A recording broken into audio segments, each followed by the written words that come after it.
स्वच्छ भारत अभियान चला, सबके स्वास्थ्य का कर ध्यान चला, चला रे चला, हाँ चला रे चला, स्वच्छ भारत अभियान चला। नमस्कार, स्वागत है आप सभी का कार्यक्रम स्वच्छ भारत में।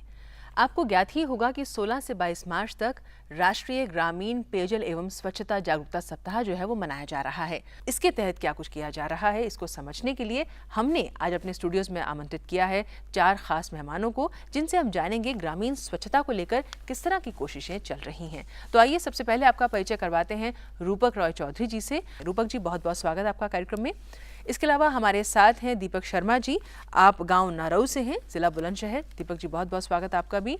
हमारे बीच हैं नवेंद्र कृष्ण जी, आप डुंगरा जोगी गांव से हैं, जिला बुलंदशहर। बहुत बहुत स्वागत है आपका नवेंद्र जी।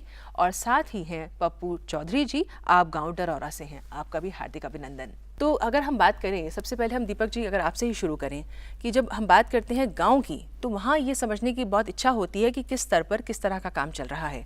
आपके बारे में जानना चाहें तो आपके गांव में क्या कुछ चल रहा है स्वच्छता को लेकर? हमारे गांव में स्वच्छता को लेकर सबसे पहला काम किया हमने शौचालय बनवाने के लिए, जिसमें काफ़ी शौचालय पहले थे, फिर और जो सरकार ने भेजा वो बनवाया। उसके बाद में जो हमारा कूड़ा होता है उसको क्या करते थे पहले कि गांव में आसपास जो भी जगह है वहाँ पे उसको डंप करते थे। तो मैंने अपने गांव में ये इनिशिएटिव लिया कि मैंने उसको कूड़े को करीब गांव से 5 किलोमीटर दूर वहाँ पे उसको करवाने की व्यवस्था करी जी। जो कूड़ा कट का जो भी है वो दूर रहता है। फिर उसके साथ में हमने अपनी आशा और शिक्षा मित्र हैं उनसे मदद ली कि घर, क्योंकि बहुत सी महिलाओं के साथ दिक्कत आती है कि पुरुष से वो बात करने में थोड़ा हेजिटेट होती है जी। तो उनका हमने सहारा लिया। उन्होंने बहुत मेहनत की हमारे साथ मिलकर। अगर नवीन जी आपसे पूछे, अगर आपके गांव के बारे में जानना चाहें कि लोग कितने जागरूक हो रहे हैं और जो अभियान की बात बहुत हो रही है, तो स्वच्छता को लेकर किस तरह की कोशिशें हो रही हैं? सबसे पहले तो स्कूल के स्तर पर काम करा हम लोगों ने, जैसे हमारे टीचर हैं और भी हैं, तो वहाँ से ही सफाई का। और गांव में सबसे मेन मकसद रहता है कि जैसे गांव में सफाई करी और दरवाजे पे कूड़ा डाल देती हैं जी, उस पर विशेष ध्यान दिया हमने। इस पे गांव में रैली भी निकाली, तो अब लोग सब अपने यहाँ पर कूड़ेदान रखने लगे हैं। इसके अलावा शौचालय की अगर बात की जाए तो खुले में शौच की सबसे बड़ी जो समस्या है, लग रहा है कुछ परिवर्तन आ रहा है? पहले से तो काफी आ रहा है जी। लेकिन खुद गाँव वाले अपने पैसे से काफी लैट्रिन बनवा चुके हैं। आपसे अगर पप्पू जी समझना चाहें आपके क्षेत्र के बारे में, तो आपके गाँव में किस तरह की कोशिशें जारी हैं? स्कूल में जाते हैं, हम बच्चों को समझाते हैं, टीचरों पर समझवाते हैं शौचालय के बारे में। शौचालय अलग अलग बालकों के टीचरों के अलग अलग हैं। और पानी के लिए टंकी रखवाई है हमने 700 लीटर की जी। उसमें हैंडपम्प से ही पाइप लगा करके पानी भरने की व्यवस्था करी है। बच्चे सुबह को भरते हैं जब स्कूल आते हैं, और शाम को जब जाते हैं उसको भर कर जाते हैं जी। और हम भी कोशिश करते हैं उन्हें समझाने के लिए, टीचर भी कोशिश करते हैं, और हम भी स्वयं जाकर लोगों को समझाते हैं। और शौचालय लगभग हमारे गांव में 80% बन चुके हैं और 20% की अभी कोशिश जारी है। रूपक जी, हमने अभी 3 अलग अलग क्षेत्रों की गांव की अगर बात की जाए तो हमने सुना कि अगर शौचालयों की बात हो, कूड़े के निपटारे की बात हो, स्कूलों की बात हो, पीने के पानी की बात हो, तो कोशिशें हो रही हैं और वो नज़र भी आ रही हैं। ये तो एक बात हुई, लेकिन जब हम सप्ताह मनाने की बात करते हैं, वर्कशॉप्स ऑर्गेनाइज की जा रही हैं, अगर देखिए ब्लॉक स्तर पे, डिस्ट्रिक्ट लेवल पे बहुत कुछ प्रयास जो है किए जा रहे हैं ताकि जन जन तक ये संदेश पहुँचे, तो क्या लगता है आपको कि हर क्षेत्र में एक ही स्तर पर काम क्यों नहीं हो पा रहा है? पहली बात यह है कि हम लोग का जो स्वच्छता मिशन है अभी, ये जो मिशन मोड में हमने पहला गलती जो किया है, शायद मुझे लगता है पर्सनली, मैं ये समझता हूँ कि हमें टॉयलेट बनाने की होड़ लगी हुई है।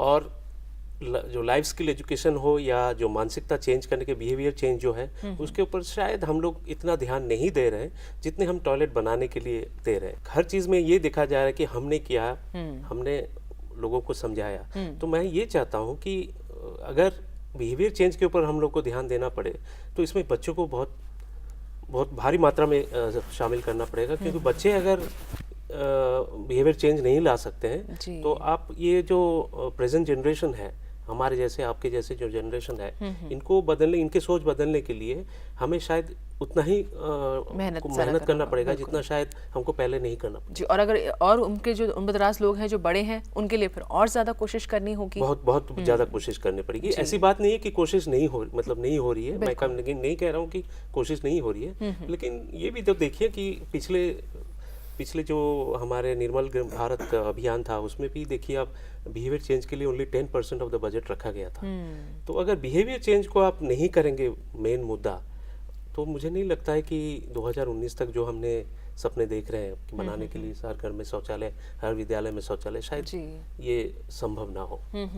अगर पप्पू जी आपसे हम समझना चाहें, जैसा कि रूपक जी अभी बता रहे हैं कि अगर जब बात आती है राशि की तो वो भी एक समस्या है कि पैसा उपलब्ध नहीं होता है, लेकिन वहीं हम ये भी देखते हैं कि बहुत जगह ये भी समस्या है कि अगर बना भी हुआ है शौचालय उसका इस्तेमाल नहीं हो रहा है। तो आपके यहाँ आपने क्या देखा? लोगों को समझाया, पंचायत की मीटिंग करी, पंचायत की मीटिंग में उनको समझाया, तो कुछ लोगों की समस्या ये जो हमारे बुजुर्ग हैं, बड़े बूढ़े हैं, उनकी ये समस्या ये आई कि हम खुले में मैदान जाएंगे तो वो थोड़ा सा हमारे सेहत के लिए फ़ायदेमंद रहेगा, खुली ब्यार मिलेगी। तो उनके समझाने में कोशिश चल रही है हमारी, और गांव के लोगों को बैठा के वैसे कहीं नुक्कड़ सभा होती है उसमें भी हम समझाते हैं कि भाई साफ़ सफाई पे विशेष ध्यान दिया जाए, गंदगी नहीं फैलाई जाए, गंदगियों से नई बीमारियां बनती हैं। बिल्कुल सही। ये सब प्रयास चल रहे हैं, जारी हैं हमारे सब प्रयास। अगर आपसे पूछें हम नवेंद्र जी, आपके यहाँ किस तरह से कोशिशें हो रही हैं इसको लेकर कि लोग वाकई जागरूक हों, जैसे रूपक जी ने बताया अभी? सबसे बड़ी समस्या यही आती है कि गांव में के निचले तबके के लोग हैं वो सब ये सोचते हैं कि सरकार ही पैसा दे हम तभी लैट्रिन बनवाएं जी। अब वो सब वही कहते हैं कि प्रधान जी तुम तो आ नहीं रहे और गांव में तो बन नहीं है। अब ये भी पक्षपात है गांव के अंदर कि एक गांव में तो 200 बन गई और हमारे यहाँ एक नहीं बनी जी। तो रूपक जी इस पे आप क्या कहेंगे? मतलब हम दो चीज़ें देख रहे हैं यहाँ पर, एक तो ये कि कहीं पे हम कहते हैं कि अगर राशि उपलब्ध नहीं हो रही है, फंड्स नहीं है इसलिए नहीं बन पा रहा है। बहुत जगह ये भी सामने आता है कि होते हुए भी घर के बड़े हैं वो इस्तेमाल नहीं करते। बहुत लोगों को ये भी एक दुविधा लगती है कि घर छोटा है तो वहाँ पे शौचालय बनने से और संकुचित हो गया, तो कैसे इससे हम कोप अप करें? स्वच्छता के जो कार्यक्रम है भारत सरकार ने, जो बहुत बड़ा एम्बिशियस प्रोग्राम है ये, हम लोग हार्डवेयर पे पर ध्यान देंगे। अभी सर ने बताया कि एक गांव में 200 बन गया, एक गांव में एक भी नहीं बना है, तो शायद कहीं ना कहीं वही मानसिकता है कि हमको हार्डवेयर पे ज़्यादा ध्यान देना पड़े। हम लोग टॉयलेट बनाते रहे और बिहेवियर चेंज जो है, मानसिकता जो चेंज करने के लिए जो चीज़ है, जो यहाँ ने बताया, इन्होंने बताया कि गांव में खुले में शौच करते हैं, ये जो चीज़ है इसमें निरंतर प्रयास होना चाहिए। ऐसा नहीं कि सिर्फ नुक्कड़ में मीटिंग करना या गांव में मीटिंग करके इनको मानसिकता बदला जाएगा। इससे स्कूल में एक जुनून पैदा करना पड़ेगा। बिल्कुल। एक जुनून जब तक पैदा नहीं होगा, ये स्वच्छ भारत अभियान जो हमने देख रहे हैं, स्वच्छ भारत मिशन जो है, ये शायद संभव नहीं होगा। इसीलिए हार्डवेयर पे ज़्यादा ना ध्यान देके सॉफ्टवेयर पे ज़्यादा। जी, तो आप कह रहे हैं हार्डवेयर पे ध्यान ना देके सॉफ्टवेयर पे ध्यान दिया जाए। बात फिर वहीं आ रही है कि जुनून लोगों में जगाना होगा, जागरूकता फैलानी होगी, और शायद इसीलिए इस तरह के सप्ताह मनाने की कोशिश हो रही है ताकि सबको शामिल किया जा सके। कई वर्कशॉप्स का भी यहाँ पर आयोजन किया जा रहा है, अलग अलग स्तर पर किस तरह लोगों को शामिल करके उन्हें बताया जाए कि वो जब अपने गाँव या अपने क्षेत्र में जाएँ तो वहाँ पर लोगों को जागरूक करें, ये भी समझाया जा रहा है। यहाँ बातचीत में एक बात और निकल कर आ रही है आदतों को लेकर, और बच्चों पर जोर दिया जा रहा है कि उनको ये सिखाया जाए। तो हाथ धोने की जब बात आती है, ये एक ऐसी आदत है जो बच्चों को अगर शुरू से सिखा दी जाए तो आगे चलकर बहुत सी चीजें आसान हो सकती हैं।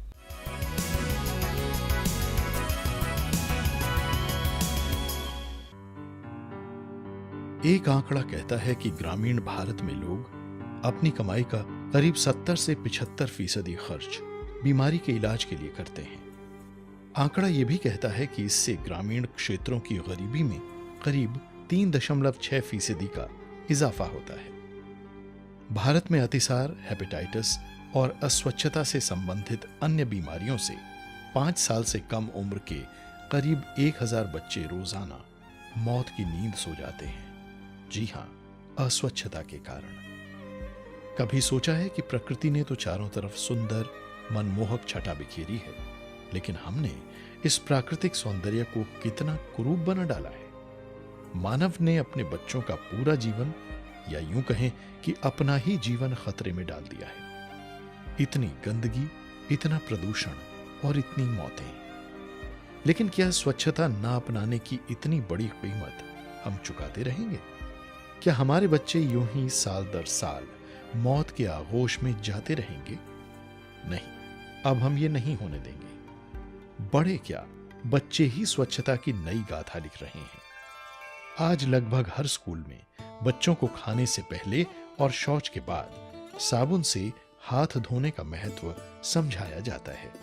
ये आवश्यक भी है, क्योंकि इन्हीं हाथों से हमारे मुंह तक और फिर शरीर में करीब 80% बीमारियां पहुंच जाती हैं। दुख या कहें शर्म की बात यह है कि स्वच्छता की तमाम बातों के बीच आज भी देश की करीब 63% आबादी खुले में शौच के लिए जाती है, और इस गंदगी की भेंट चढ़ता है हमारा भविष्य। साबुन से हाथ धोने के कई लाभ हैं, और साबुन से हाथ धोना तो बेहद सरल प्रक्रिया है, जिसे बच्चे भी आसानी से सीख जाते हैं। दिन भर में हमारे हाथ कई प्रकार के जीवाणुओं के संपर्क में आते हैं। चाहे आप किसी से हाथ मिलाएं, हल पकड़कर खेतों में कार्य करें, पशु, गोबर, गंदी दीवारें, तो आप अपने को ही संक्रमित कर सकते हैं। अब इस संक्रमण से बचने का सबसे अच्छा तरीका है बार बार हाथों को साबुन से धोना। लेकिन जब हम अपने शरीर की प्रतिरोधक क्षमता से अधिक जीवाणुओं या रोगाणुओं से घिरे हों तो हम बीमार पड़ जाते हैं। लेकिन इन मुसीबतों से दूर होने का सबसे कारगर तरीका है हाथ धोना। बच्चे साबुन से हाथ धो रहे हैं। सच कहें तो इन बच्चों के प्रयासों से ही आज बड़े भी साबुन से हाथ धोने का महत्व समझ रहे हैं। स्वच्छता की पहली सीढ़ी है हाथों की साबुन से सफाई, और इन धुले हाथों की रेखाओं में विकास की नई ऊंचाइयों को छूने की क्षमता है।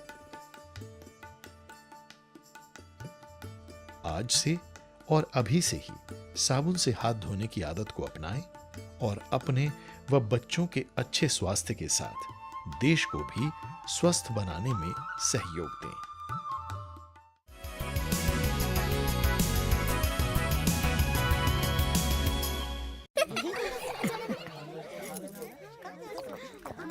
नीचे काकी, घर में शौचालय कहाँ है? बहू को घर में कहाँ, खुले में ही जाना पड़ेगा। फिर तो तुम घूंघट भी खोल ही दो। एक तरफ तो आपको बहू का घूंघट भी सरकाना गवारा नहीं, और दूसरी तरफ उसे खुले में। इस तरह तो हमने कभी सोचा ही नहीं था। तो अब सोचो, घर में शौचालय बनवाओ और इस्तेमाल करो। स्वच्छ भारत मिशन, एक कदम स्वच्छता की ओर। जहाँ सोच वहाँ शौचालय।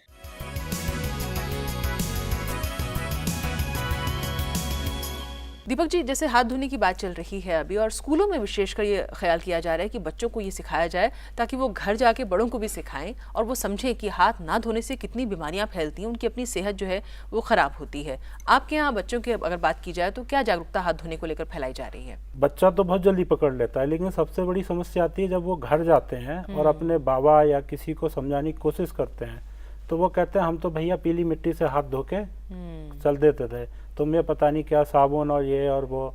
तो उनको जो 40 से ऊपर का है उसको समझाने में बड़ी दिक्कत होती है जी। मुश्किल से वो समझने की कोशिश करते हैं, एक दो को समझा भी लेते हैं, एक दो कहता है नहीं नहीं हम तो भैया सोच बाहर ही जाएंगे क्योंकि उससे एक बहुत बढ़िया खाद हमारे खेतों को मिलता है। वो अपना एक लॉजिक अलग लेके चलते हैं। को समझाता हूँ कि अगर आप हाथ धोगे तो उससे जो एक बहुत बड़ा बजट हमारा बीमारी के ऊपर चला जाता है। सही बात है जी, बहुत बड़ा। तो वो मैंने कहा अगर आप बीमार नहीं होगे तो 100 रुपए डॉक्टर को नहीं दोगे तो ये 100 रुपए आप कहीं और यूज कर सकते हो जी। तो उनको थोड़ा सा समझाने की कोशिश चल रही है। बहुत अच्छी बात है। रूपक जी, अब यहाँ फिर वही हम देख रहे हैं, जैसे अभी पप्पू जी ने जिक्र किया था कि जो गांव के बड़े बुजुर्ग हैं वो कहते हैं कि आबो हवा खुली में घूमने के लिए जाते हैं तो हम वहाँ जाते हैं और वहाँ पे वो खाद बन जाता है।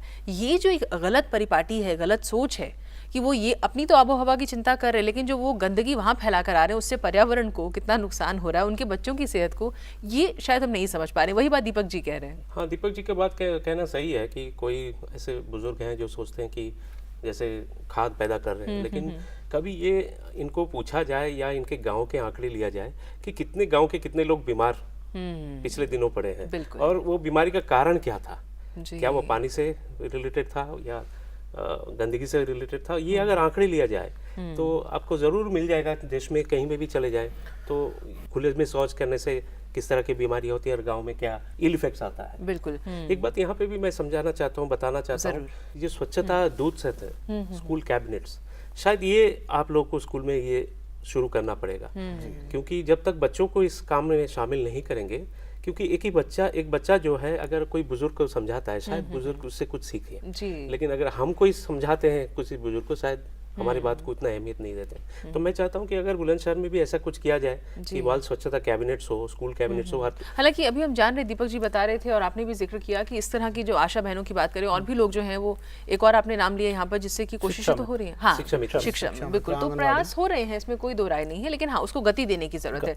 नविंदर जी, अगर आपसे हम समझना चाहें कि ये जो अभी बात हो रही थी बुजुर्गों को विशेषकर समझाने की, आपके साथ भी इस तरह की समस्याएं आती होंगी, तो क्या कह के समझाते हैं उनको? बिल्कुल आती है मैडम, मेरी ही बिटिया है जी, 6 क्लास में पढ़ती है। वो जब कभी घर आती है तो वो हमेशा हाथ धोती है। जी जी। तो मेरी मम्मी है, खुद बुजुर्ग हैं, वो कहती है इस लड़की बार बार हाथ धोने जाती है, इसको इतनी बुरी आदत पड़ गई। वो बुरी आदत बताती है उसके लिए जी। और इस बात में उन नाती और अम्मा में काफी जहज होती है। तो जीता कौन है? तो जीती तो नातनी है जी। वो कहती है अम्मा नहीं, किससे गंद बात है यो है। हाँ। फिर वो कहती है हाँ बेटी चल ठीक है। बिल्कुल। हाँ, तो इस बात पर बड़ी समस्या रहती है गांव में। तो ये हर घर में इस तरह की छोटी जो समस्याएं हैं, अभी लोग नहीं समझ पा रहे कि हमारी सेहत से कितनी ज्यादा जुड़ी हुई हैं ये। जी, तो बच्चे ही जागरूक कर सकते हैं बड़ों के लिए। बहुत अच्छी बात है। हम भी इस वजह से बच्चों पे ज्यादा विशेष ध्यान दे रहे हैं स्कूल में जाके। बिल्कुल। बापू जी, अगर आपसे हम समझना चाहें जो बात अभी नविंदर जी ने यहाँ पर कही है, तो लोगों को समझाना बड़ी टेढ़ी खीर है अपने आप में। कि आप समझाने जाएंगे तो पहले तो वो सुनना नहीं चाहेंगे, सुनेंगे तो अमल में नहीं लाएंगे तो 1-2 दिन कोशिश करेंगे, फिर वही ढाक के 3 बात। तो कैसे आप उनको मन से इस चीज के लिए जिला रहे हैं कि वाकई अब ये आदतें बदलो? देखो, हौले सब समझाया जाता है, 1 दिन नहीं समझेंगे, 2 दिन नहीं समझेंगे जी, आखिरकार उन्हें समझना तो पड़ेगा। जब एक आदमी, मतलब बच्चा छोटा सा स्कूल में जाता था, 1-2 दिन नहीं आता पढ़ना, 4 दिन नहीं आता, साल में 6 महीना में वो समझ जाते हैं। धीरे धीरे ये प्रक्रिया चलाई जाएगी। दीपक जी, यहाँ आपसे अगर समझे हम, अब हाथ धोने की बात हम कर रहे थे, थोड़ा सा अगर आपसे ये समझें कि ये बताना बच्चों को किस तरह से हाथ धोने, उसकी अपनी प्रक्रिया है, फिर आप शौच के बाद हाथ धोएं, खाने से पहले हाथ धोएं, कितना ये बच्चे अमल में ला रहे हो, कितना वाकई समझ पा रहे हैं कि ये जरूरी है? स्कूल में हैंड पंप पे हाथ धोएगा बाकायदा। वो कई बार मेरे को बताते हैं कि ऐसे ये करो, ऐसे करो, ये बच्चे तो 100% साथ दे रहा है। ये बीमारियां कितना विकराल रूप लेती हैं और सबको परेशानी होती है, इसे हम समझ नहीं पाते हैं। चाहे बात हो गंदे पानी की, प्रदूषित पानी की, छोटी छोटी आदतें और छोटी छोटी कोशिशें जो है बहुत आगे तक जाती हैं।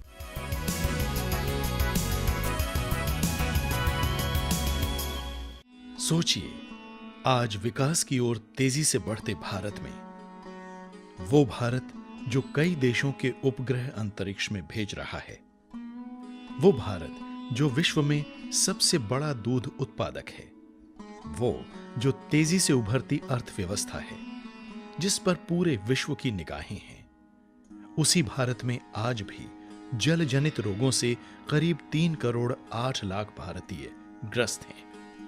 उसी भारत में हर वर्ष करीब 15 लाख बच्चे हैजे, दस्त आदि से मर जाते हैं। हाँ, वो बच्चे जिनके भविष्य के लिए देश के युवा हर चुनौती का सामना करने को तत्पर हैं। वो बच्चे जो कई आंखों के अधूरे सपने हैं। वो बच्चे जिनके कंधों पर देश नई बुलंदियों को छूने की राह देख रहा है। पर वो बच्चे हमारी आपकी स्वच्छता को लेकर उदासीनता के कारण हर रोज, हर मिनट दम तोड़ रहे हैं। ये बच्चे ही नहीं बल्कि दम तोड़ रही है हर उम्मीद, हर आंख के अधूरे सपने। हाँ, सिर्फ हमारी खराब आदतों की वजह से, खुले में शौच करने की आदतें, साबुन से हाथ न धोने की आदतें, गंदगी को पैर पसारने देने की। जी, हमारी यही आदतें हमारे भविष्य पर सवालिया निशान लगा रही हैं। आज भी हर रोज करीब 60 करोड़ लोग खुले में शौच करते हैं। आज भी देश की बहुत बड़ी आबादी खाने से पहले और शौच के बाद साबुन से हाथ नहीं धोती। हाँ, हम विकास की नई ऊंचाइयों को छू रहे हैं, लेकिन हमारी ताकत कमजोर हो रही है।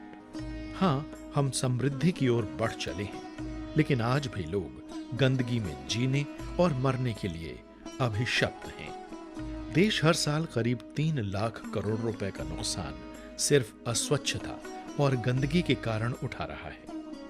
हमारी नासमझी हमारे बच्चों का जीवन छीन रही है। दुख है, पर शायद उतना नहीं कि हम अपनी आदतें बदलें।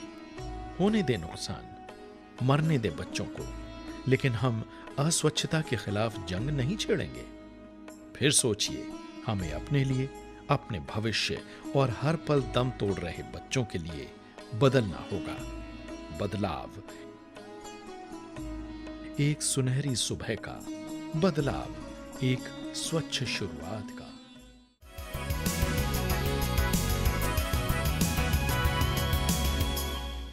माँ मुझे जोर से लगी है। कहीं भी बिठा दो, बच्चा ही तो है, मुझे बड़ी जोर से स्कूल लगी में है। हमने सीखा कि छोटे बच्चों को भी शौचालय का इस्तेमाल कराना चाहिए। इसमें क्या बड़ी बात है। रामू काका, रामू काका, अरे बच्चों को शुरू से ही शौच हमेशा शौचालय में ही करना सिखाएं। क्योंकि ये बड़ी बात है। स्वच्छ भारत मिशन, एक कदम स्वच्छता की ओर।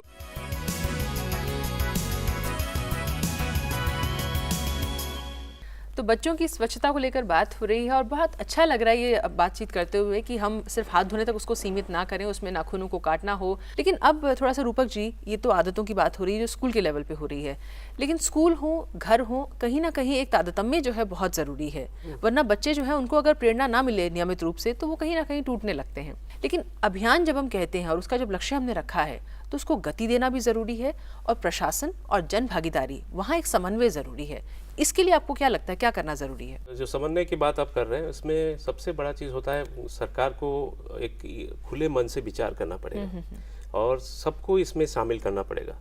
हमें जाके दूसरे गांव में सबके साथ बात करना पड़ेगा। सब हमको कैसे टॉयलेट वहाँ पे बनाना है, कैसे शौचालय बनाना है, उनके साथ बैठ के बात करना पड़ेगा। हमारी जो ब्यूरोक्रेसी है वो थोड़ा और इनोवेटिव होना पड़ेगा। तो हो सकता है ये जो गति है और भी गतिशील होगा और शायद 2019 में हम कर दिखाएं। गांव में कोई शौचालय बनवाना चाहता है, चाहे निजी या सामूहिक, तो क्या प्रयास करे, किससे जाके मिले? आप जिनको गांव में शौचालय बनना है, चाहे निजी हो या सार्वजनिक हो, वो जिलाधिकारी से संपर्क करें। डिस्ट्रिक्ट वाटर सैनिटेशन मिशन है, तो आप डिस्ट्रिक्ट वाटर सैनिटेशन मिशन में जरूर बात। दीपक जी, यहाँ अगर आपसे समझें कि अगर प्रशासन की बात चल निकली है तो ये जरूरी है कि वहाँ से सहयोग आपको मिले, तभी लोग और जागरूक होंगे। नहीं, वो आपके क्षेत्र में, आपके गांव की अगर बात की जाए तो किस तरह से आप समन्वय कायम करते हैं, किस तरह की कोशिशें होती हैं? नहीं, अगर हमें प्रशासन से कोई भी मदद की जरूरत हो, चाहे वो एसडीएम साहब से हो, तहसीलदार साहब से हो, जी, उनके पास कोई भी समस्या लेके जाते हैं, तुरंत उसको वो रेक्टिफाई करती हैं। जी रूपक जी, यहाँ पे एक विरोधाभास है अपने आप में।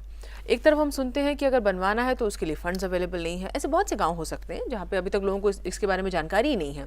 वहीं हम ये भी देखते हैं जिनको बनवा दिए गए हैं वहाँ समस्या है कि उनसे ठीक से बात नहीं की गई, तो उनके डिज़ाइन जो है वो उनको समझ में नहीं आ रहे, या जगह छोटी है जिसकी उनको आदत नहीं है।